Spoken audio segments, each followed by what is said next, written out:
সাপ্তাহিক ছুটির দিনে রাজধানীর বাজার পরিস্থিতি জানাতে এখন আমাদের সাথে যোগ দিচ্ছেন সহকর্মী অনুপ পিয়াল। অনুপ, কেমন দেখছেন বাজারে নিত্যপণ্যের দাম, সরবরাহ কেমন, গত সপ্তাহের তুলনায় কি কি পণ্যের দাম বেড়েছে আর কোনগুলোর দাম কমেছে, বিস্তারিত জানাবেন আমাদেরকে। ধন্যবাদ শ্রাবন্তী। আমি এই মুহূর্তে দাঁড়িয়ে আছি কারণ বাজারে। তো আমি সকাল থেকে এখানে এসে ঘুরে বাজার ঘুরে আমি যেটি দেখতে পেলাম এবং বিক্রেতা এবং ক্রেতাদের সাথে আমি অনেকবারই কথা বলেছি, তারা আমাকে যেটি জানিয়েছেন যে বাজারে হচ্ছে সরবরাহ কম, এমনটাই ক্রেতারা বারবার বলছেন। কিন্তু আমি যখন হচ্ছে বিক্রেতাদের সাথে বিক্রেতারা বলছেন যে বাজারে সরবরাহ কম, কিন্তু ক্রেতারা বলছেন যে বাজারে পর্যাপ্ত সরবরাহ থাকা সত্ত্বেও দাম কমছে না।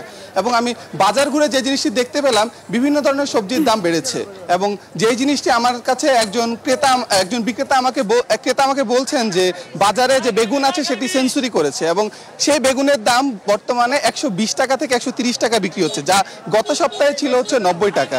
এবং তিনি অনেকটা হাসির ছলে তার কষ্টটা আমার কাছে শেয়ার করে বললেন যে বাজারে বেগুনের যে দাম বেড়েছে সেটা প্যাভিলিয়নের বাইরে চলে গেছে, অর্থাৎ সাধারণ জনগণের যে ক্রয় ক্ষমতা তার বাইরে চলে গেছে। এছাড়াও আমি দেখতে পেয়েছি যে বাজারে বিভিন্ন ধরনের সবজি যেমন পটল, গাজর, ঝিঙ্গা, পেঁপে, মূলা সবকিছুর প্রায় দাম বেশি। আমি যেটা দেখতে পেলাম, পটলের দাম বেড়েছে, গত সপ্তাহে ছিল যা 60 টাকা, এই সপ্তাহে ছিল তা 70 টাকা, এবং গাজরের দাম ছিল 100 টাকা, এই সপ্তাহে ছিল তা 120 টাকা।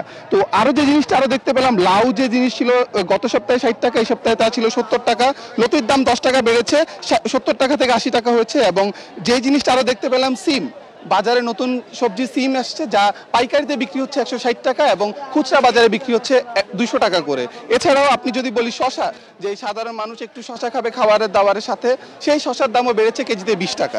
এবং আরেকটা জিনিস আপনাকে আমি জানাতে চাই, বিক্রেতারা বারবার বলছেন যে পেঁয়াজের দামটা কিছুটা কমেছে, যা ছিল গত সপ্তাহে 75 টাকা, এই সপ্তাহে সেটা 70 টাকায় বিক্রি হচ্ছে। এবং চিচিঙ্গা থেকে শুরু করে চাল কুমড়া সবকিছুর দামই আমি দেখতে পাচ্ছি বেশি, এবং কাঁচা কলার যে দাম সেটি হচ্ছে 30 টাকা হালিতে বিক্রি হচ্ছে। এছাড়া ডিমের যে দাম, সাধারণ মানুষ যারা হচ্ছে যে মাছ মাংস কিনতে পারে না দাম বেশি থাকার কারণে, তারা যে ডিমের উপর এক ধরনের নির্ভরশীলতা থাকে, সেই ডিমের দামও কিছুটা ঊর্ধ্বমুখী বলে বলছেন, 135 থেকে 140 টাকা বিক্রি হচ্ছে।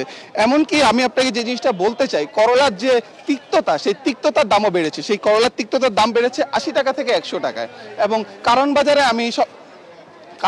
আমি সকাল থেকে যা দেখতে পেলাম, অনেক মানুষ এসেছে এবং তাদের যা কষ্টের কথা তারা বলছেন যে সবজির দাম বেশি। এই ছিল আমার কাছে কারণ বাজার থেকে সর্বশেষ।